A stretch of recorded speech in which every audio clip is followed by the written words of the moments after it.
Hey everybody, it's your girl, Dr. Monica. I hope you're having an absolutely amazing day. So, today we're going to talk about relationship breakups and healing. When the love ends, but the pain lingers, it stays around. What do we do? How do we heal? So, I had to go through some emotional healing about 3 years ago after being in a relationship for 4 years with someone that in the beginning told me, I want to be in a committed, faithful relationship with one woman. 4 years of relationship. 3.5 of those years, he was in a relationship with somebody else. Yeah. So, wonder you probably say, Dr. Monica, how did you let that happen? How did you find out about it? Well, I didn't let it happen because, of course, I wouldn't have been in a relationship with someone who was in a relationship with somebody else. So, how did she find me? Through social media. You all know social media tells a lot. So, on Messenger one day, and if anybody knows you, they will tell you do not send Monica a message on Messenger because if she reads it, it's going to be 3 days later, if that quick. Okay, I'm not one who goes on Messenger a lot, or any type of social media messenger. So anyway, I'm on Messenger one night and I'm playing around on my phone, and I'm like, oh, what's this section over here? So I click on it, and there's this lady who sent me a plethora of messages and deleted them, a plethora of phone calls that I've missed because they were in a different country. So this is a long distance relationship I had with someone who was in a different country. He's from the States, was over there working, was supposed to come back at a specific time. COVID hit. We both made the decision it's best for you to stay over there. People are losing jobs over here. So that was a year of COVID. And then after COVID was supposed to come home, never did. Okay. So I'm looking at my messenger one night and I look at this section. There's a slew of messages that were deleted, slew of phone calls that I missed because again, they're in a different country. So if you call me after 10 p.m., my phone's already in do not disturb. We're not going to communicate.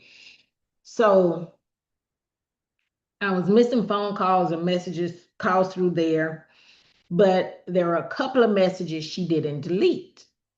And those messages had his name in one or two of them. So I messaged her and said, hey, if you want to talk to me about XYZ, I need you to do it in an adult woman manner. I'm not going to be petty with you and go back and forth. So she started messaging and this, that, and the other. And I played naive. One, I played naive because what she was telling me coincided with dates and things and made me know that it was true that he was in a relationship with this woman. But I played naive because I wanted all the receipts, all the tea, and everything because this was happening at the beginning of December of that year. He was due to come home in 2 weeks. And I wanted to make sure that I had all of the information that I needed when he came home so that I could make a clean slate, clean break.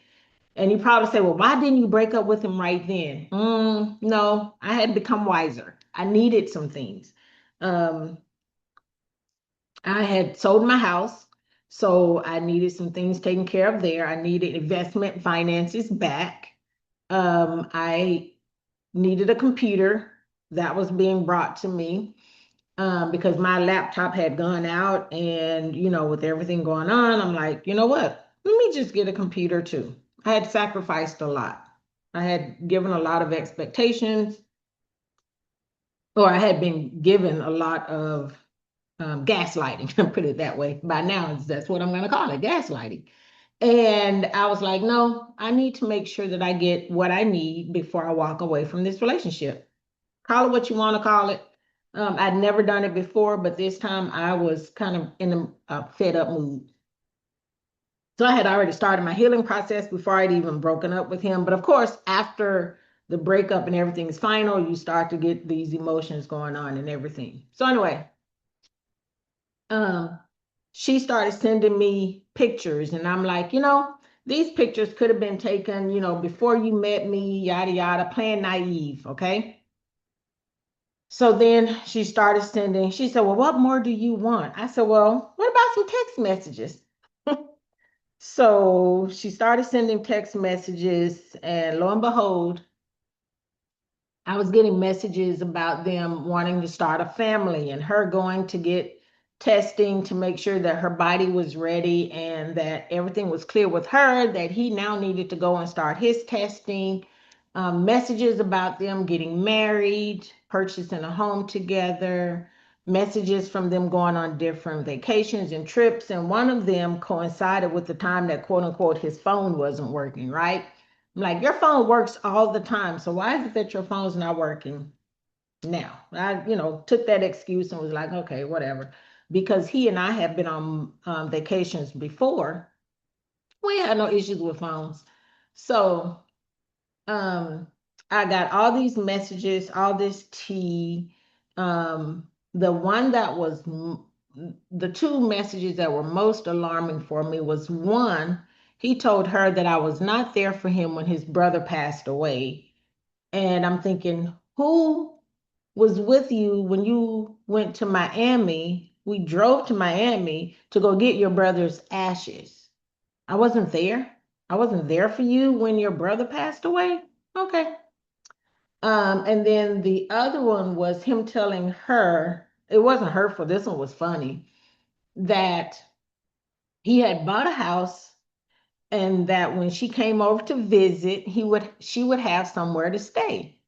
I'm like, that's my house he's talking to you about.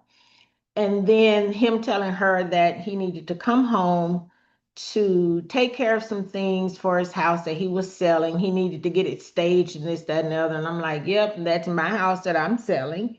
And yeah, he coming back, but he's coming back because I'm gonna get everything I need, my investment money back, um, everything, right? Moving, let's get this last bit of stuff out of this house, move on. So after, and don't call me petty, don't come at me, I'd given a lot. Don't come at me. Um, After he came home and everything was settled, everything was back, um, house was done, keys locked, I'm out. We met, still has no idea of anything that's going on because by now I'm like, I'm over it. You have wasted 4 years of my life. I am definitely going to handle this with poise, handle this um, with calmness. So when we met, I pulled out the pictures and I told him, yes, I printed off the pictures, I printed off the text messages. I laid out the pictures side by side and I told him, I said, so this is a woman that you're having an affair with. No, you're in a relationship with. This is the woman you're in a relationship with. And don't tell me that these pictures were taken at corporate events or at business events or whatever, because both of them had positions in Kuwait. Oops, sorry, just told reset. Both of them had positions over there to where if it was found out that they were in a relationship, first of all, Kuwait doesn't play that, that no married stuff. And they were both in positions where those positions could have been affected. So I'm looking at these pictures and I told him, I said, hey, this one she has black and straight hair. This one she has blonde hair. She was Filipino. This and so different culture, different religious beliefs, all of that. So black and curly hair, blonde and straight hair, black and straight hair, black and curly hair. So before you can say anything, sir, you can't go from black to blonde to black in a very quick amount of time unless you want to be bald headed. So don't tell me that these pictures were taken in a short span of time. These pictures were not. And you're not at a corporate event in this picture because she's leaned up on you, and this is not a corporate event type of picture. Kind of find out that was the picture that they'd taken before they went on a vacation that he told me, his phone was out. And I said, and additionally, don't tell me these pictures are old because you bought these shoes when you were at home the last time. So don't tell me these pictures are old. Then after the pictures, and he's sitting there looking like, uh, trying to figure out, I guess what he's gonna say. I pulled out the text messages. Yes, I had printed those too. And I went through each set of text messages. Now, honestly, I don't remember what all of them were, but I had a slew of text messages that I just laid out. There were screenshots between her and him and the conversations. Um, Also, him asking her at one of the dates that he was home, what do you want me to bring you and her daughter back from the States? This is that and the other, all these conversations. So I laid all that out. And I told him, I said, one thing that I'm going to do walking away from this relationship is I'm going to walk away with my respect intact, my dignity intact, because I've been nothing but good to you in this relationship. But this is the route you chose to take. And I walked away. Now, were there text messages that I sent later once all the emotions did hit and I was flooded? Yes, because I did ask him, why would you do this to us in a 4-year relationship? Why would you do it? If you didn't want this, you could have ended this at the moment that you started having a relationship with her. And then come to find out, he wasn't just having a relationship with her. There was another lady who would go there for work, who's actually from Arkansas, would go there for work, and they would have relationships while she was there. And the way this was found out, the lady who was reaching out and had found me, and the way she found me was, and I don't know if I've said this before, but the way she found me was I posted some pictures while I was in Lisbon, and he posted some pictures, and she knew he was gone to Lisbon. She had stalked his Facebook page to know who was liking what pictures, and was watching me to see what I was posting and I was doing. Now, throughout our 4 years, I may have posted 2 pictures of us. One was after he'd come home and his brother passed away. And then the other one was when he'd come home and we were kind of doing business work together. We weren't in business together, but I was working on my business, he was working on, his business, what have you. Um, so you really couldn't tell that there was even a connection there because I didn't post a lot of pictures. Um, but she had gone through and she'd figured out the pattern of communication, the vacations, and all of this other stuff and connected us, right? So that's how she found out about us. So in the same time, she was questioning him about this other woman. And she texted the woman to ask her via WhatsApp, do you know so and so? And if so, how do you know him? And the girl responded, or the woman responded back, I see him when I go over there for work. And yes, we have connections and relationships and this, that, and the other when I'm there. Um, and that was that part. And I'm like, okay, so not only is he having a relationship with this Filipino woman, he's having a relationship with this African American woman when she goes over there, and then has me thinking that we're in a solid relationship because that's what he said he wanted, a solid relationship because of what had happened in his past. Yes, I believed him. But also in that, finding out that he was going to massage parlors for happy endings. So it was like one thing started and then everything just started tumbling down, just started tumbling and rumbling down, which explains another text message communication between him and her. And I'm like, oh, yeah, that kind of adds up, makes sense. So, in all of that, yes, once it was all said and done, I was working in Jersey at the time. Um, I literally just had a flood of emotions that happened after that, and it took some time to do the healing. And I did. I did the work of the healing, did some self-reflection, realized where, there's a lot of red flags there that I ignored. But, being that it was such long distance, sometimes, you just kind of miss some things. And some things you see, but you're like, oh, okay. You want to believe the person, right? So what happens when the love ends, but the pain stays? It lingers around, doesn't want to go anywhere. So today, now that's just a snippet of what happened with me. But yes, I did go through some healing, some dark days, some dark moments. I did have to smile when I felt like crying, all of that, right?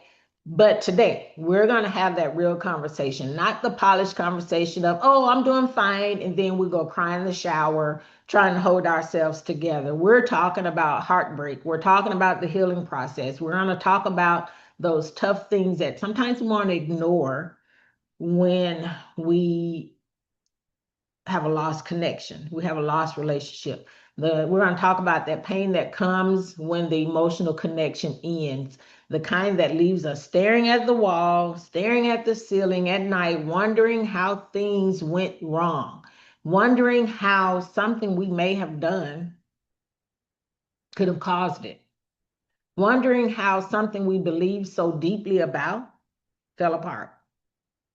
Because it does, it leaves us wondering. It leaves us wondering. Some of us, we truly thought the relationship was going to last forever. I thought that relationship was going to last forever, but it didn't. We imagine marriage. We imagine growing old together. For some people, they imagine having children together. The reason I say some people, because I don't have a desire to have any more children. I don't want any more children. I have two beautiful sons, not in a desire, and I'm 54. We're not doing that. So we imagine building a life together, and when it ends, it felt like a piece of us ended too. It felt like a piece of us was broken. And truly, a piece of us was broken because we believed in the relationship. We believed in the person. We believed in a future together with that person. And when it ends, we're at a place where we have to stop and settle at that moment to recapture ourselves, to do some self reflection. But I need us to remember something from the beginning. The ending of the relationship is not the ending of our lives. It is not a reason for us to start having negative thoughts of unaliving, excuse me, of unaliving ourselves. And yes, I need to bring that up because it is true. Many times people go through darkness and they feel like the heaviness, the hurt, the pain that they're enduring is not going to ever end, when in actuality, it is going to end. It is going to get better. I just need you to believe that it is going to get better. I need you to believe that you're going to get through this. That darkness, that heaviness that you feel is going to get lighter. It's going to get brighter, but I need you to believe it. Ending your life or considering unaliving yourself is not the end result. Do not allow that to be the thought of the end result. You are worth it. There is going to be so many more happier days because you're going to be more alert. You're going to be more awakened. You're going to be more attentive. Awake, alert, and attentive to any new connection. Okay. We're not going to entertain those thoughts. We're not going to allow heartbreak to convince us that we're worth this. We're going to grieve honestly. We're going to grieve healthily, in a healthy way. We're going to heal intentionally and believe that our future still holds peace, love, and purpose. The Lord is close to the brokenhearted and he heals those who are crushed in spirit. Psalms 34:18. He is close to those and saves those who are crushed in spirit. And I know that right now, if you're going through a breakup, if you've just gone through a breakup, that you're crushed in spirit. But I want you to believe in who you are, believe in the beauty of who you are, and know that tomorrow will be better, that God is holding us together. He's holding us close together. He's going to save those who are crushed in spirit. He's going to heal the brokenhearted. Sometimes during heartbreak, we feel abandoned emotionally. But even in our tears, God has not left us. Even when people walk away, God remains close. He's not going anywhere. So, what happens when those relationships don't last? Often The hardest truths to accept is not every relationship is meant to last forever. And we have to understand that. We have to believe that not every relationship is going to last forever. Sometimes relationship ends because the communication breaks down. We stop communicating effectively, honestly, openly. We start faking communication. We start communicating at surface level and not getting in deep. We learn or we start not communicating when things get heavy or tough, and it draws us apart. Sometimes emotional maturity is missing. How mature was that person emotionally to handle that relationship? Sometimes the trust has been damaged beyond repair. Has it how deep was that trust broken? Sometimes people stop putting effort into relationships where at the beginning they were putting all this effort in, they were ready, they were rolling, and all of a sudden now it's just let's just sit on the couch and watch TV. Or better yet, I'm gonna go to my spot and watch TV in the house, and you can go to your spot and watch TV in the house, and never the twain shall meet or communicate. Stop putting in effort. They stop having date nights. Date nights are so intentional. Intentional date nights are so essential. Planning the date night is essential. Sometimes the values, they no longer align. And sometimes people simply are not ready for the kind of commitment they promised.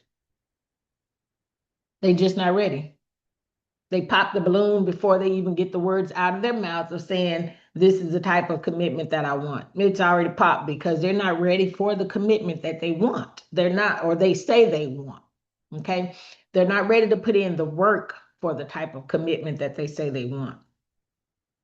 They're not ready to forgive and put the work into healing in the kind of relationship they want.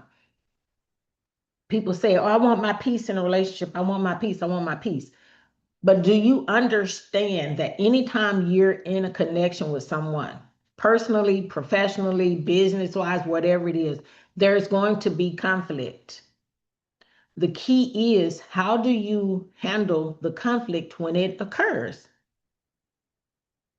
You can still have peace, but I want you to understand that there's going to be conflict. Nobody's going to always agree.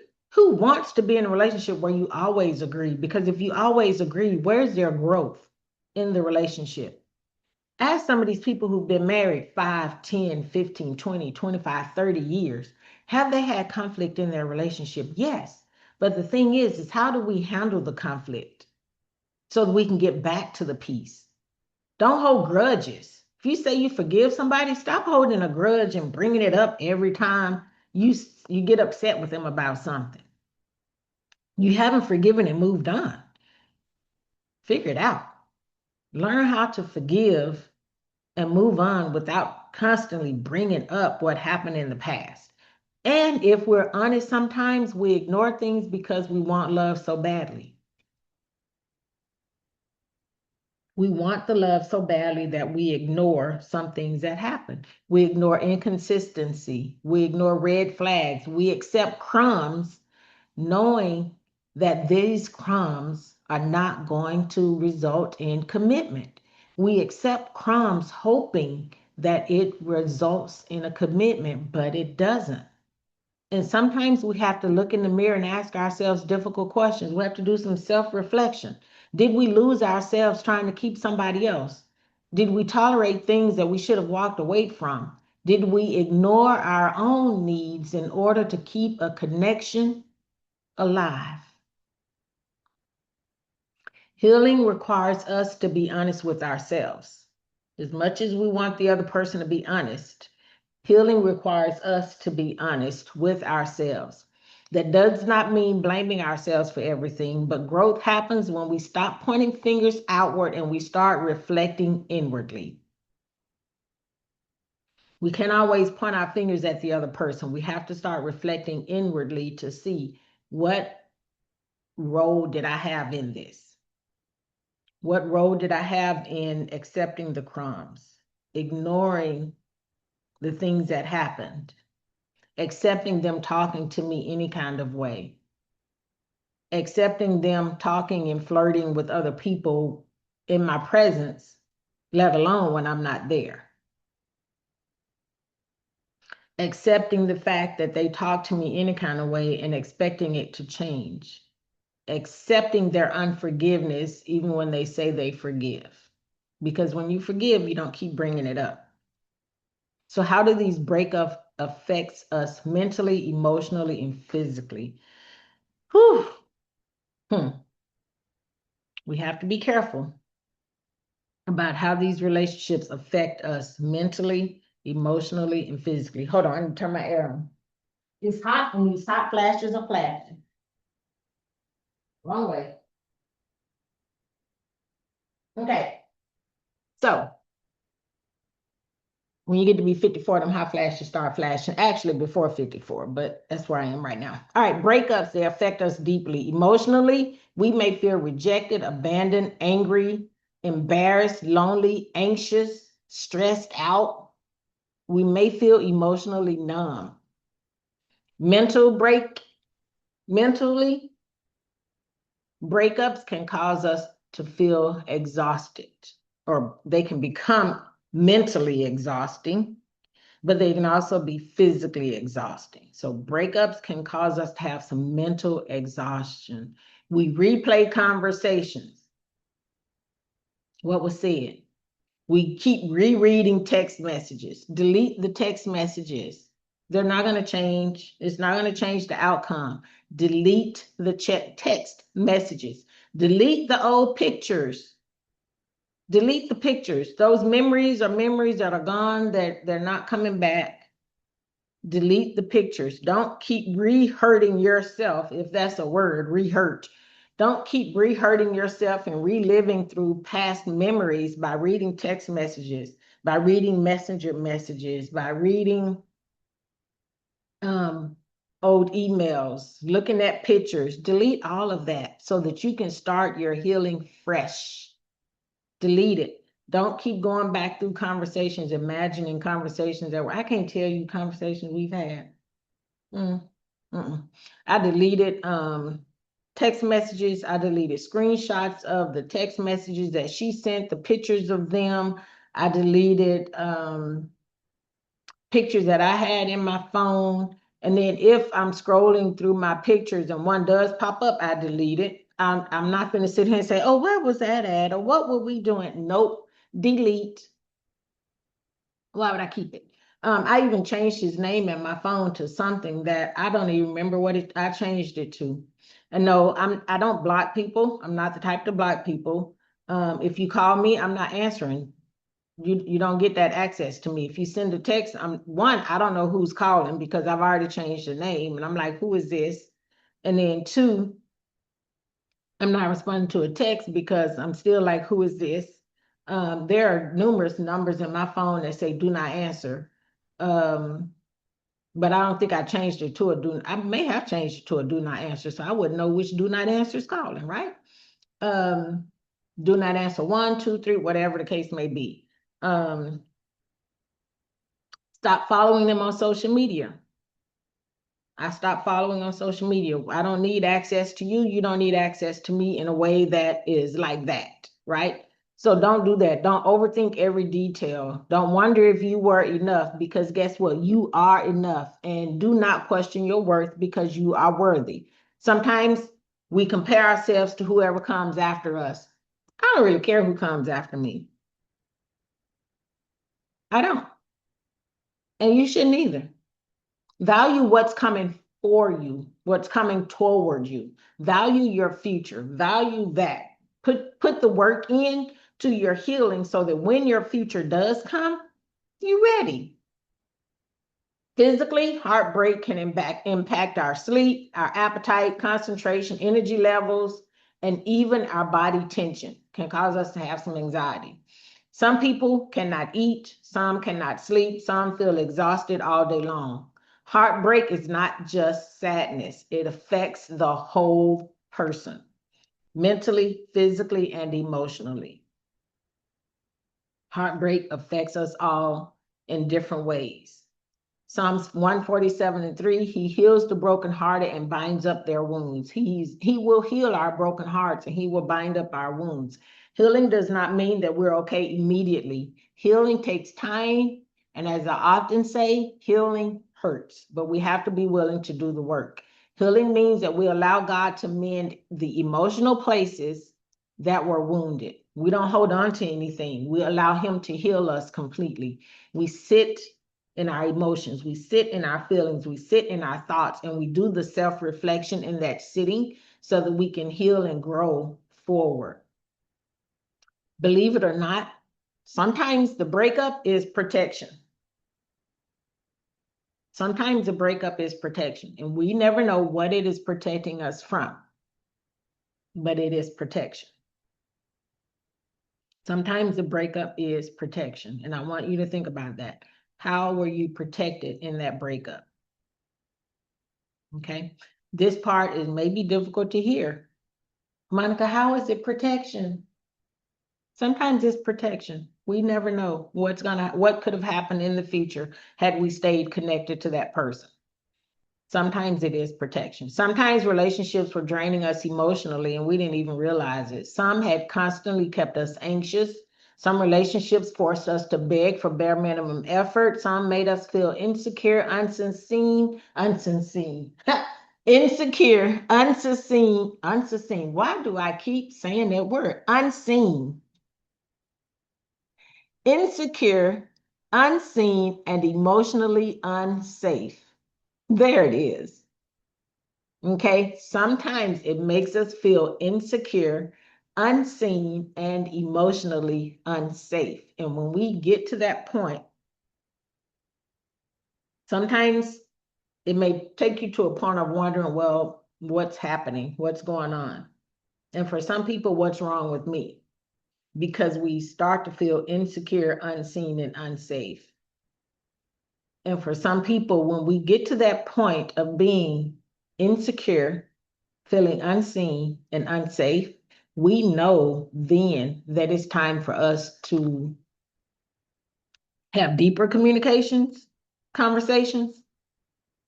and also to determine, is it time to end this and walk away?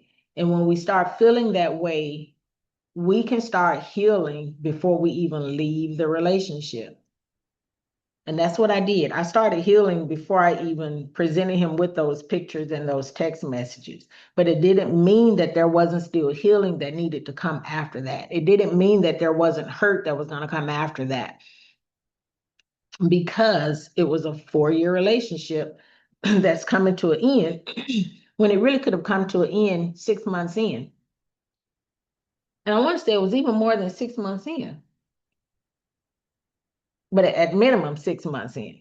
Okay, so it's something that could have ended long before it did, long before all that wasted time. Sometimes losing the relationship gives us our peace back. Sometimes a breakup forces us to rediscover ourselves. How many of you have lost yourself in a relationship? Then when it ended, you're like, who am I now? What do I like? What do I want to do? And honestly, for some people, leaving our lives reveals that we're tolerating too much for far too long. Painful endings can develop stronger boundaries, deeper wisdom, and healthier discernment. Sometimes the breakup teaches us to stop settling, to stop ignoring red flags, stop chasing emotionally unavailable people, stop abandoning ourselves to keep someone else comfortable. And as we're going through that healing process, sometimes we need to take time to be alone. After a heartbreak, many people, what they do, they rush right into another relationship or rush into distractions because silence will force us to face our emotions. So instead of facing our emotions, sometimes people run right into another relationship. They run right into something else without having done their actual healing. We need to learn to sit in silence so that we can reflect. Taking time alone can be one of the healthiest things that we do. Believe it or not, yes, it can be one of the healthiest things that we do. Being alone helps us reconnect with who we are outside of the relationship. We can start identifying what makes us happy. What's our purpose again? What dreams did we neglect while we were in that relationship? What boundaries do we need to set moving forward? And what we need to make sure we keep those boundaries, right? We need to make sure we're protecting our and guarding our hearts in future relationships, future connections. What parts of us still need healing? So what else have you maybe neglected that still needs to be healed? What area of your life still needs your attention? Have you decluttered your home? If your home is cluttered, have you decluttered your home? Speaking of which, have you gotten rid of things in your home that remind you of that person? Or are you holding on to something because it's like, oh, so-and-so gave this to me. I need to keep this. What do you need to clear out in your home? Okay. Some of the benefits of sitting alone and doing your self-reflection is going to help rebuild your confidence. It's going to give you emotional clarity. It's going to help you develop stronger boundaries, reconnecting with your purpose, identifying who you are, what you like to do and what you don't like to do. It's going to help us to learn it's going to help us to learn emotional independence. It's going to help us discovering peace within ourselves. And let me remind us, being alone is not the same as being unwanted.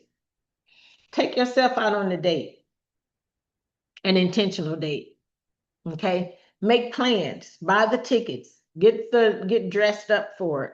Take yourself out on an intentional date. Take yourself on an intentional vacation to enjoy yourself. Enjoy bonds with your sisterhood as well.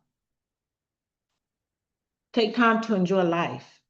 Being alone is not the same as being unwanted. Sometimes solitude is where our healing grows. And then you have to ask yourself, what do I need to feel safe again? I want you to ask yourself that honestly. What do I need to feel safe again after that connection has ended? Maybe safety means limiting your communication with certain people, limiting and stopping your communication with that person altogether. Again, unfollow them online. Maybe we need to go to counseling. I went to counseling because I needed to go through my healing process and I needed that support. Counseling is not a bad word. Counseling is not taboo. Counseling is necessary. Why do you think we have counselors? Counseling is necessary. Maybe it means surrounding yourself with healthy support. Maybe it means resting emotionally instead of forcing yourself to move on quickly. Are these the things that you need in order to feel safe again? Healing requires emotional safety. You have to feel safe in order to move forward. Emotional safety. And sometimes we delay healing because we keep reopening wounds that need time to close. Stop reading old text. Stop looking at old pictures. Stop reading old emails. Let all of that go. We need to have closure. We need to have lessons that we learned. Many of us want closure after a heartbreak from that person, but that closure needs to come from within. If you're waiting on that person to apologize, which I don't think he ever did. Now that I think about it, I don't think he ever apologized. But if you're waiting on that person to apologize, if you're waiting on that closure conversation, you are delaying your healing. Don't delay your healing waiting on somebody else to give you closure. Don't delay your healing waiting on somebody else to apologize. You have to start your healing process now. Sometimes we want explanations, we want accountability, we want answers that we may not get. But sometimes that closure will never come. So we can't delay our healing waiting on closure. Some people refuse to give closure because they avoid accountability. They're emotionally immature and unavailable emotionally to give that. They emotionally moved on long before the breakup. They fear difficult conversation. They don't know how to have those crucial conversations where you can have this conversation and at the end of the conversation, respect remains intact. They don't know how to have those crucial conversations and they avoid them. They want surface level conversations. And a relationship that's going to last will not last on surface level conversations. They may not want to have this closure because they enjoy keeping emotional access without commitment. They want to keep that emotional access to you, but they don't want to have the commitment. So as long as they know that you want closure and you keep asking for closure, they know they have emotional access to you. And sometimes, as painful as it is, some people simply do not care enough to provide that emotional ending that is often hoped for. They just don't care. They don't care about whether your emotions or our emotions to give us that conversation. They could care less. And because we know they could care less, we need to make sure that we're moving on with our healing. So instead of waiting forever for closure, shift your focus toward the lessons learned. Ask yourself, what did this relationship teach me? What warning signs will I never ignore again? What boundaries do I need to move forward? Answer those questions. Sometimes healing begins when we stop waiting for someone to give us permission to move forward. Jeremiah 29:11 says, "For I know the plans that I have for you, declares the Lord, plans to prosper you and not to harm you, plans to give you hope and a future." He's got a future planned for us outside of this breakup. Even after a breakup, our future is not ruined. There's still purpose ahead of us. There's still joy inside of us. You believe it? I believe it. If your heart has been hurting lately, I want you to remember this. You're still valuable after the breakup. You're still worthy after the rejection. You're still deserving of peace, healthy love, joy, and emotional stability. We're not going to rush healing. We're not pretending. We're healing honestly. And one day, you and I and all of us, we will realize that the pain that almost broke us emotionally also introduced us to a stronger, wiser, healthier version of ourselves. Tomorrow, we're going to talk about healing beyond the attachment and choosing ourselves again. It's your girl, Dr. Monica. Thank you so much for joining me for today's video. And I pray that your healing is more than you could ever imagine. Let's do this. Today, we talked about when the love ends, but the pain still kind of lingers around. What do we do?